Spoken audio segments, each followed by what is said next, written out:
Hello, winners, and welcome to Two for the Win with your hosts, Nick and Will. Identifying talent.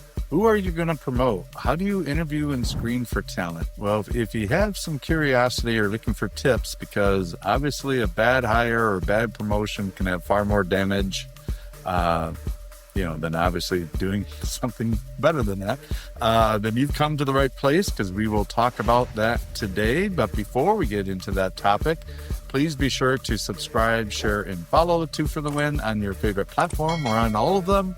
And also want to give a shout out to nickmenard.com and the 1% Push for sponsoring today's episode.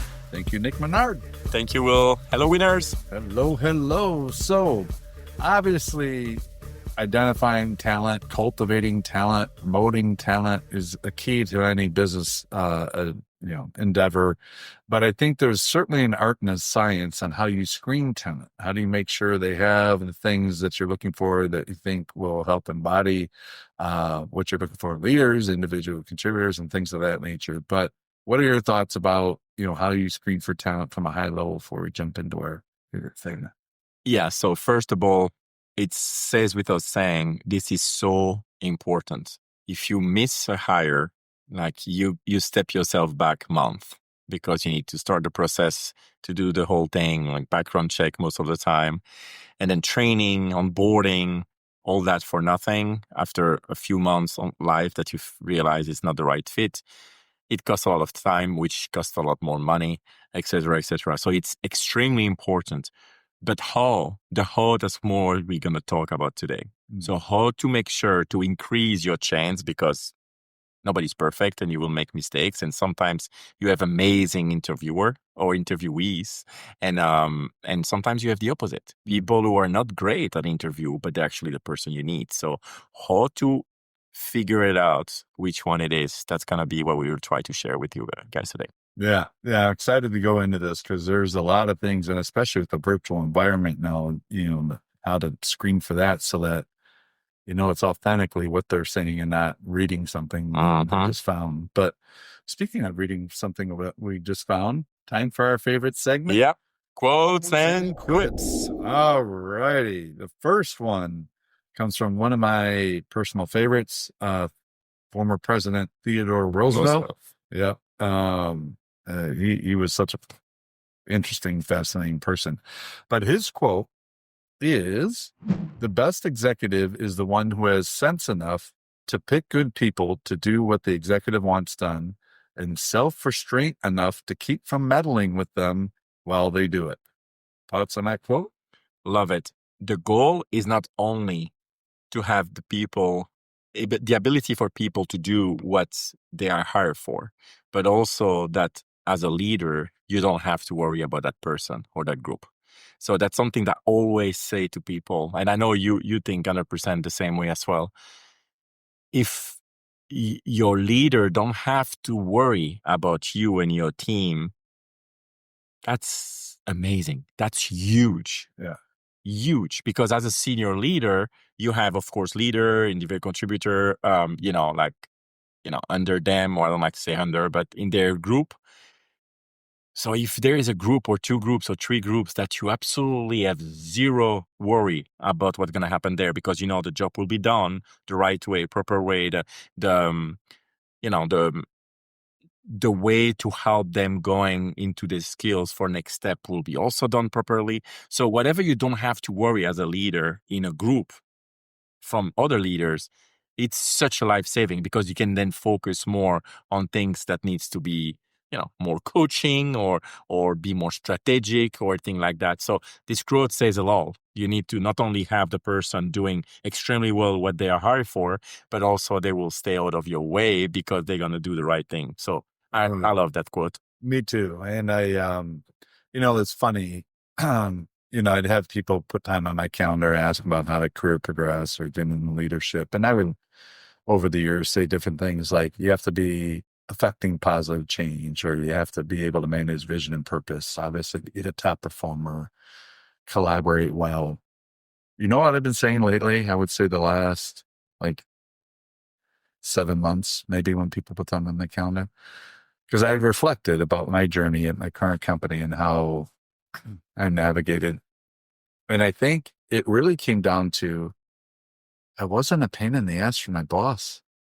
Like I handled stuff, solution oriented mindset, and I only came to them for help as a last resort. Like if I didn't show drama, I just handled it, made sure they were informed on things they needed to. But I only escalate a few things a year, maybe. I really try to handle it. And I think there's some secret to that. So like find the talent, cultivate the talent, trust the talent. If you're micromanaging your talent, you're going to have a loss of talent over time.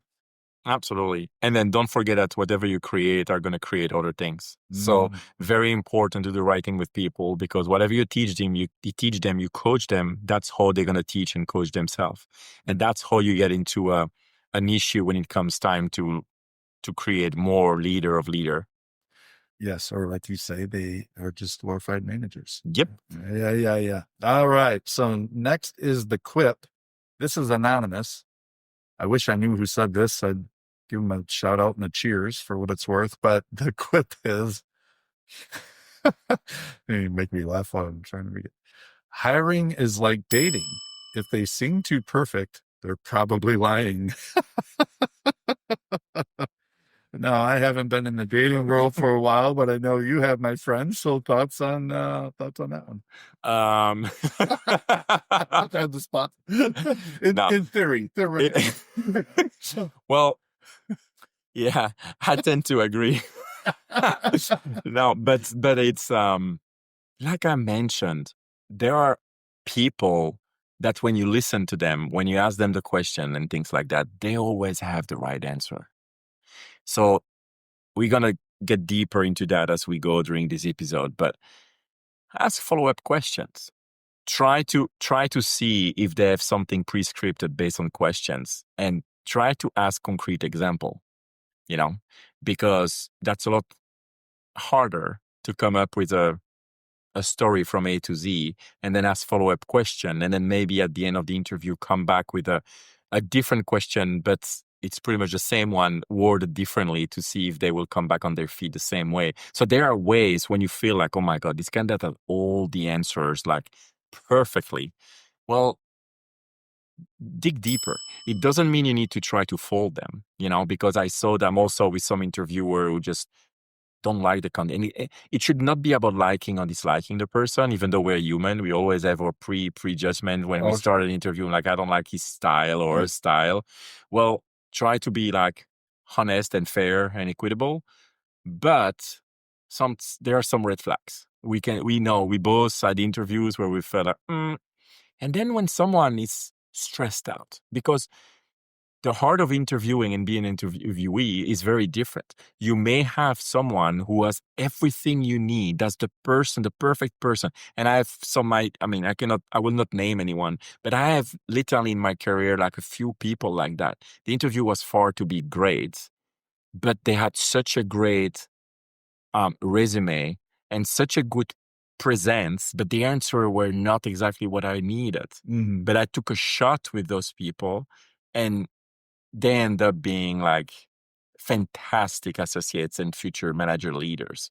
Why? Because, we have an instinct, and as a leader, sometimes it's not all about the answer. It's about also the way the person is and the way they formulate some stuff, even it's not exactly what you expect to hear. Mm-hmm. So it's an art. You will not be 100% true or right about your interview, but you will be more likely to be right by following the process that we're going to share with you. Oh, yeah. No, 100%. And I couldn't agree with you more. I think you have to trust your intuition.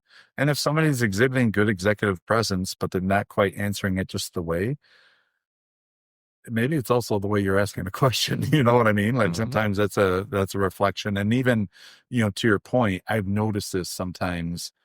You can tell people who are just going through the motions of interviewing because they ask the same stock questions you can find when you do a search online, like what are common interview questions. And it's like, yeah, they're asking those. So these people, prospects, if they're doing any kind of due diligence, they probably have prepped in case they get some of these Which is questions. good. Yeah, which is good. But you're right. That's why you got to ask the follow-up questions, because you're getting a rehearsed stock answer, or maybe add some variety to your questions. Mhm. But before we go into that, I got to share, maybe you could think of one too, but one of the funniest interview questions was ever asked of me. So, you want to have variety in your interview questions, kind of help to figure out the critical thinking capabilities of people and their values and principles, but you don't need to go super crazy. So I had one interview question where the person asked me, if you were a superhero, what superhero would you be? And I was just like, really? Like, okay, you want to do superhero? So I answered it, but actually didn't choose a superhero, because technically Batman's not a superhero. But I chose Batman because he believes in justice. He's fair. He tries to be well off. Boring. I like Batman. But wow, what superhero would you pick? Superman? Now the invisible man. I don't know if it's superhero. I want to be able to disappear when I want to. Just go around, take food off the planet. GSD, get shit done, but disappear when I want to. There you go. Well, have you ever had like a really odd interview question posed to you? It's not a question. It's more someone, and I know it's a technique in the recruiting world now more and more. It's I said that we need to have more follow-up questions, but there are limits to it. And with that company I was interviewing with, they asked me a very, it was like the principle, like, how would you sell this in 20 seconds? Then it was of course for a role like that. So I just said it. Okay, what if the person say that now? All right, well, I would turn it that way. So if you turn it that way, what's the next step on this one? How would you add an accessories to it?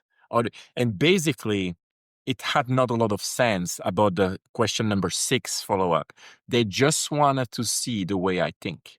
So they all process what they were not looking for me to say anything.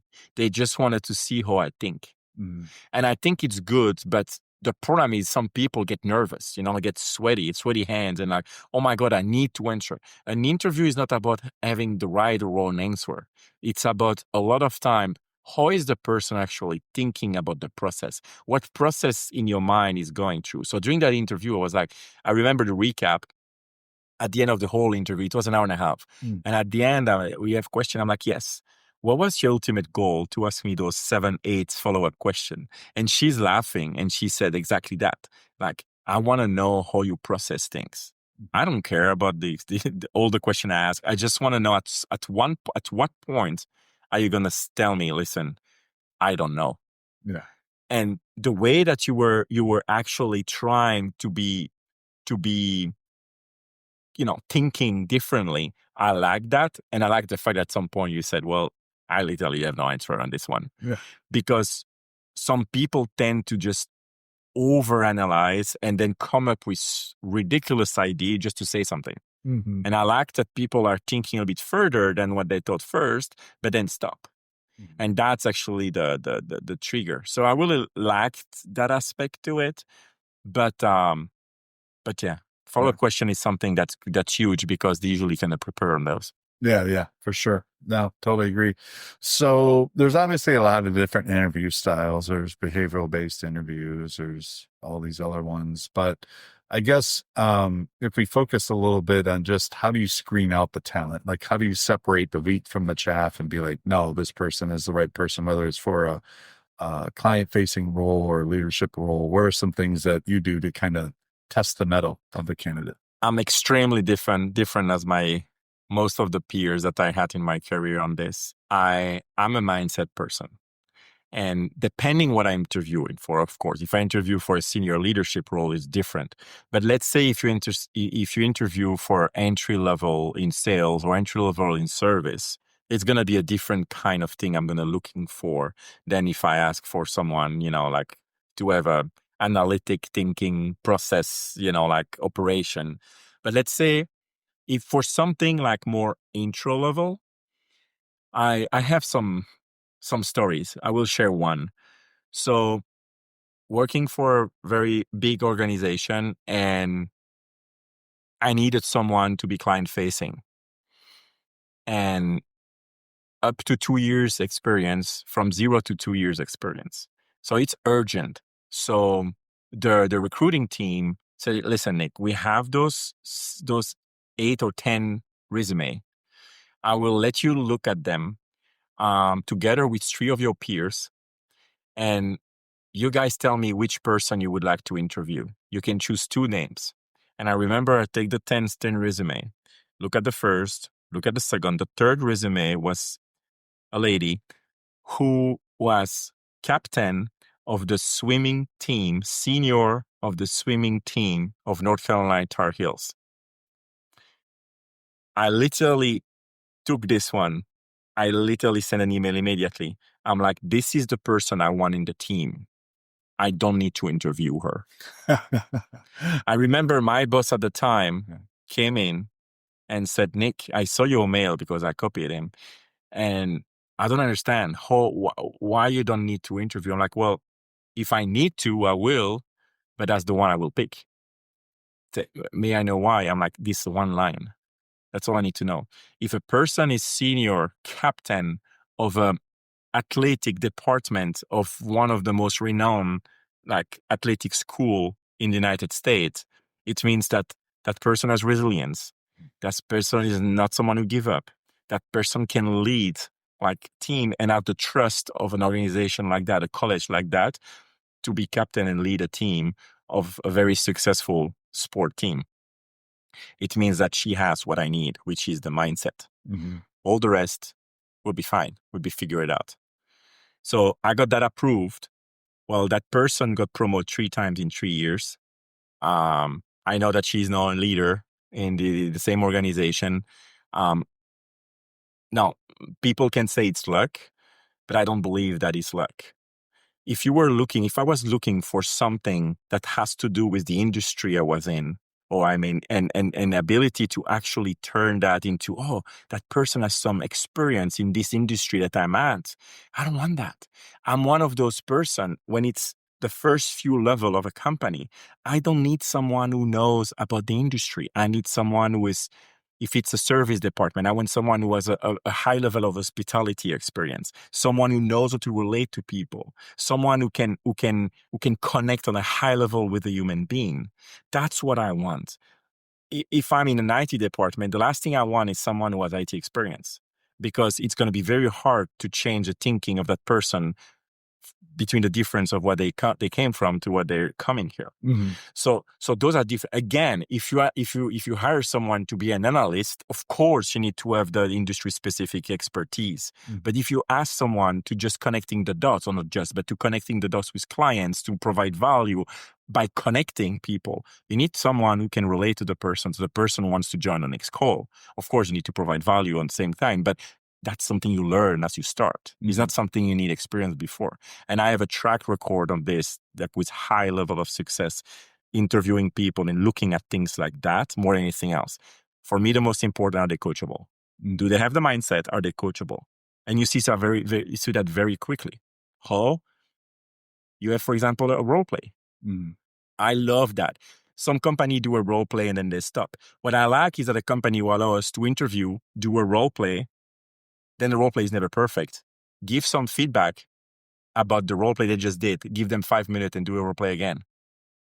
That's how you see, are they adapting quickly based on the feedback received, or are they just completely lost of word because they need to do a second role play 5 minutes later? Mm-hmm.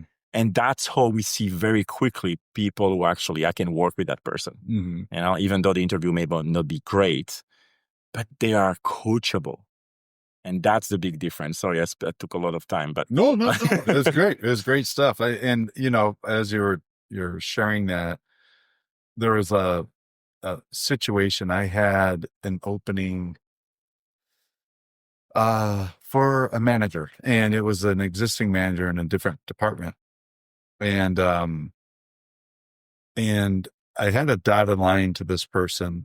You know who I'm thinking of, and she joined on the interview, and she was the hardest interviewer.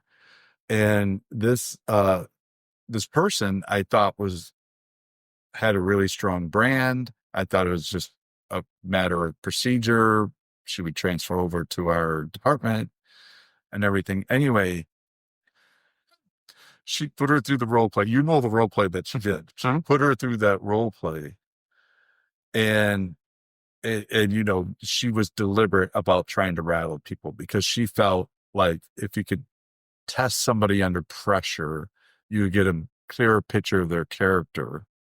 And she started in on this person, and then the person started talking, and she stopped her like 45 seconds into her answer, and she's like, "No, this is bad." And you could see the blood drain from the person's face. And then she gave her feedback because, she wouldn't just be critiquing. She would give feedback on how to make it better. She's like, "Okay, start again." Person started again, maybe a minute and 20 seconds. She's like, "No, this is done." And that was Only her can do that. crunchy. Yeah, it was so crunchy. But you know what? The funny thing is that person ended up a year later. They stayed in their role, and then they ended up a year later leaving the company and actually moving to a different state. And during that window of time, all of a sudden I started, just after they left, I was talking to people who were working with this person and found out they were not leading well. And it would have been something maybe I would have missed in the interview because I came in with a preconceived bias thinking, hey, this person's been around a long time, been a leader for a while. But no, she voted under that role playing. And this is one of the biggest mistaken issues with large companies that I experienced in my 20 years experience, plus years experience in different corporate in Europe and in the United States. People promote people within because they are great at what they're currently doing to go to a role that they have no idea about. It happens all the time. Going from individual contributor to a leader. For me, it's you promote your A+ individual contributor to become an F- leader. That you promote someone who is very happy and competent to go to a role they are unhappy and not great at what they're doing just because they were good in one thing. I think there is a large difference. And same from manager to leader. It's a big difference. Yeah. The problem, they're great as a manager, so let's promote their senior, become a leader or senior leader. It's not the same thing. You need to impact people to impact people. Yeah. It's not the same thing that impacting people who are actually talking to clients. And that's something I see all the time. Like in 25 years, tons of times I saw that happening. And I mean, it's easy. It's the easy road, but I don't think it's a smart road. No. It doesn't mean that individual contributor cannot become great leader. It doesn't mean that great manager cannot become great leader, but it's a shift who needs to be happening. And those things takes time or takes skills to develop. You need people who are able to develop that. So it takes a lot. And that's the problem that I see a lot of time in different businesses and organizations. Oh yeah, no, totally agree. And I shared that experience, and it was a great learning for me because I'm like, you know what? You can't go off preconceived notions. You have to test them. So one of the ways I test people in an interview to try to separate candidates is, lately I've been giving them a scenario, and I'll be like, go investigate this aspect of the business and come back with a 1-page SWOT analysis. So strength, weaknesses, opportunity, threat. And, kind of to your earlier point about the interviewer was asking like 8-9 questions just to test your critical thinking. That's part of why I do it. Part of it is to see what did they identify? Why did they list it as a strength, a weakness, an opportunity, or a threat? So I can get their understanding of their business acumen and how they dive into it. But there's a couple other aspects. One is, how many people did they talk to? Did they just talk to one person to prepare? Did they talk to a wide array? Did they get diversity of insight, or did they just focus on a narrow subset? So like, for example, in a client success role, Did they just talk to other people in the client success organization? Did they talk to sales? Did they talk to product? Did they talk to R&A? Like, how much due diligence did they do? To really uncover as objective as an analysis as they could provide, right? Because as you know, as a leader, a lot of times you're working in shades of gray. It's not simply black and white. So you have to do your due diligence. And then thirdly, which is more of a selfish thing, I get different ideas because I'm not going to have all the right answers. And sometimes there's blind spots that I don't notice because I'm too deep into things and getting that. And it's like, oh, this is a great idea generated. And then we could start talking brainstorming like, okay, how would you implement something like this? How would you solve this? How would you augment the strength? How would you mitigate the threat? And it really gives a great cue. And it's one of the things that I now religiously do. Of course, I'm usually interviewing for senior leaders, but it's very telling. So just if you're thinking about trying to cultivate or differentiate between talent, consider some sort of SWOT analysis with a scenario. I think you can find out a lot about people similar to what you were talking about earlier. No, absolutely. And how, sometimes people try to find a more difficult question, but keep it simple. Mm. How did you prepare for this interview? Exactly. I mean, this question, I don't hear it often, but that's an easy question. Yes. How did you prepare for this? Because why? Yeah. Why choosing this instead of this? And it's not negative. It's just to understand how the why they thought about that person or that department was more important. Yeah. So. Yeah. One of the things real quickly, just wanted to add, because you were talking about it at the very beginning about like the onset of the interview. One of the things I do, part of it is just by nature, but there is also another reason why I do it, is I really spend a good couple minutes building rapport at the beginning of the interview versus jumping in. And I try to joke or make them feel comfortable. And it's two reasons. One, I know for a lot of people, it's stressful to interview. And so I really want to see their best effort and put them at ease.